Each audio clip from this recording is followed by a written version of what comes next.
Hi guys, मैं हूं समी खान और आप देख रहे हैं मेरा channel how to get wealthy. आज सुबह सुबह पार्क में घूमते हुए मुझे एक पर्सन मिले। उन्होंने मुझसे कहा कि उन्होंने अपना पैसा बिजनेस में लगाया था और वो सारा पैसा डूब गया। वो पैसा उन्होंने अपनी प्रॉपर्टी बेचकर बिजनेस में लगाया था। ऐसा अक्सर होता है जब कोई बिज़नेस आप ऐसे स्टार्ट करते हैं जिसकी आपको नॉलेज नहीं है, या फिर आपने बिज़नेस में पैसा लगाया है और अचानक से कोई आपदा आ जाती है और आपके बिज़नेस को डुबो देती है, तब आपको भारी नुकसान उठाना पड़ता है। ऐसा मेरे साथ भी हुआ है। मैंने कोरोना से पहले ही एक बिज़नेस स्टार्ट किया था, अपना इंटीरियर डिज़ाइन का काम। उसमें मैंने कुछ इन्वेस्टमेंट भी किया था, बट कोरोना टाइम में वो मेरा बिज़नेस काफ़ी डाउन चला गया और उसमें मुझे काफ़ी नुकसान उठाना पड़ा। तो आपदा के चलते हुए भी आपका बिज़नेस डूब सकता है, और आपको अगर बिज़नेस की अच्छी समझ नहीं है, नॉलेज नहीं है, और आप उस बिज़नेस में पैसा लगाते हैं, ख़ास तौर से जब आप अपनी प्रॉपर्टी बेचकर अपने बिज़नेस में पैसा लगाते हैं, तो वो ज़्यादा रिस्की बन जाता है। और बिना नॉलेज के बिज़नेस स्टार्ट करने से ज़्यादा चांसेस रहते हैं कि आपका बिज़नेस डूबेगा। आंकड़े समझ लेने से कि बिज़नेस में 800% तक की ग्रोथ होती है, हो सकती है 800% तक की ग्रोथ, वरना 100 to 100% की ग्रोथ स्टार्टिंग वाले बिज़नेस में बहुत नॉर्मल होती है। तो लोग सोचते हैं कि क्या मैं इस स्टॉक मार्केट में पैसा लगाऊं या मैं शेयर मार्केट में पैसा लगाऊं। उससे बेटर है कि मैं अपना बिज़नेस रन करता हूं और इसमें ज़्यादा रिटर्न है, तो मैं थोड़ी मेहनत कर लूँगा लेकिन अपने पैसे को ज़्यादा ग्रो कर सकता हूं। मगर इसमें रिस्क भी होता है साथ में। 200%, 400%, 800% ग्रोथ लाने के लिए आपके अंदर में बहुत ठोकर नॉलेज होना चाहिए बिज़नेस की, और राइट टाइम राइट सिचुएशन सब चीज़ वर्क करती है बिज़नेस के लिए। तो वो सब चीज़ बहुत ज़्यादा रिस्की होती है बिज़नेस पे।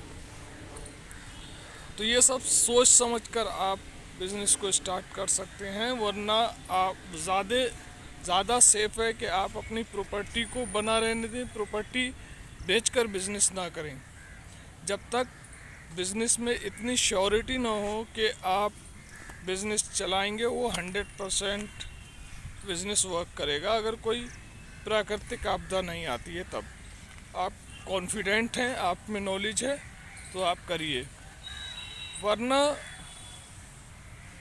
बिज़नेस से बेटर है कि आप अपनी प्रॉपर्टी को बना रहने दें और किसी सही जगह इन्वेस्ट करें। I hope so for you. और गाइस, ये ट्रिक मैं भी अक्सर यूज़ करता रहता हूँ, ये सोचकर कि क्यों ना मेहनत की जाए थोड़ी, और अपने जो जो भी जमा पूंजी है उसको थोड़ा अच्छे से ग्रोथ करने की कोशिश की जाए। पेशे से मैं एक्चुअली बाय प्रोफेशन मैं इंटीरियर डिज़ाइनर हूँ, और मैं अच्छे से समझता हूँ कि किस तरह इंटीरियर डिज़ाइन में वर्क किया जाता है और किस तरह पैसा बनाया जाता है। इंटीरियर डिज़ाइन में थोड़े डिफ़िकल्ट टास्क होते हैं।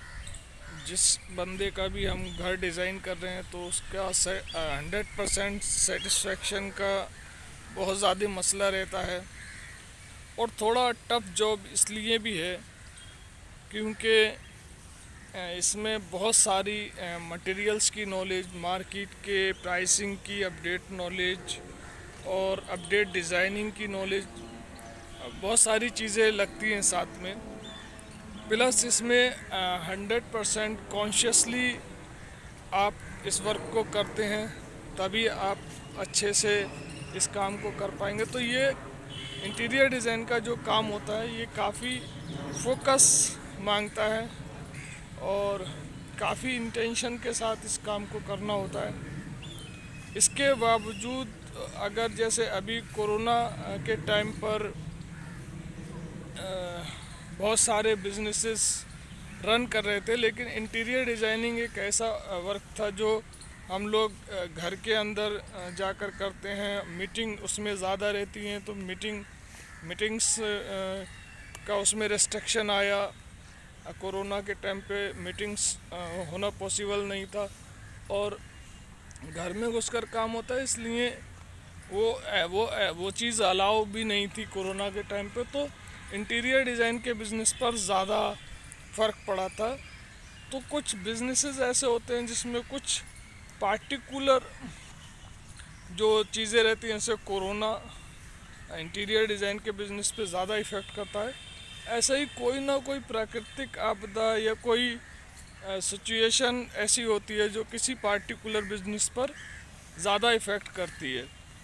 तो ये सब चीज़ें भी हमें कैलकुलेट करके चलना चाहिए जब भी हम कोई बिज़नेस स्टार्ट करने के बारे में सोच रहे हैं। और मेरी एडवाइस यही है कि आप बिना स्किल्स के और बिना कॉन्फिडेंस के और बिना राइट सिचुएशन को समझे हुए अपनी प्रॉपर्टी को बेचकर आप कभी भी बिज़नेस में ना लगाएं। जैसे कि आज मुझे एक साहब मिले थे, उन्होंने भी यही एग्ज़ाम्पल दिया कि उन्होंने किसी बिज़नेस में पैसा लगाया था अपनी प्रॉपर्टी बेचकर और वो फेल हो गया, उनकी प्रॉपर्टी भी उनके हाथ से चली गई। तो ये सब चीज़ें होती हैं, बहुत नॉर्मल है बिज़नेस के अंदर। इसलिए आप सबसे बेटर चीज़ है कि आप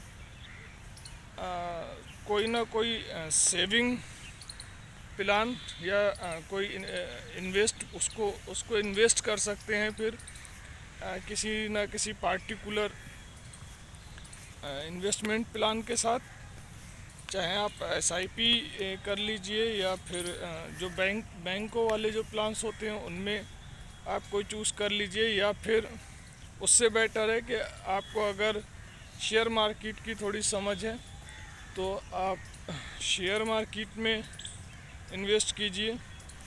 और अगर आपकी प्रॉपर्टी रियल इस्टेट वगैरह या कोई लैंड वगैरह है तो आप उसको उसी में डला रहने दीजिए, वो तो ऑटोमेटिक तरीके से बढ़ता है। या फिर आप उसको बेचकर कोई बेटर प्रॉपर्टी ले सकते हैं जिसमें चांसेस हों कि आपको ज़्यादा रिटर्न कम टाइम में मिल जाएगा। तो ये सब कैलकुलेशंस हैं। आपके पैसे को ग्रो करने के लिए आपको फाइनेंशियल समझ की बहुत ज़्यादा ज़रूरत होती है। अगर आपको फाइनेंशियल नॉलेज नहीं है तो फिर आप ऊट पटाक तरीके से अपने पैसे को गंवा सकते हैं।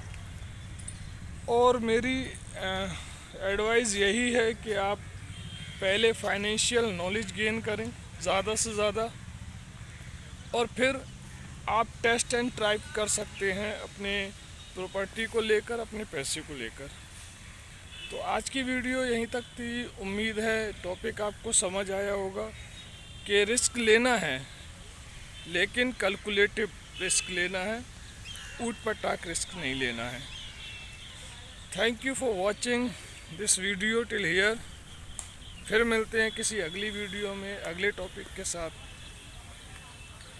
Thank you so much.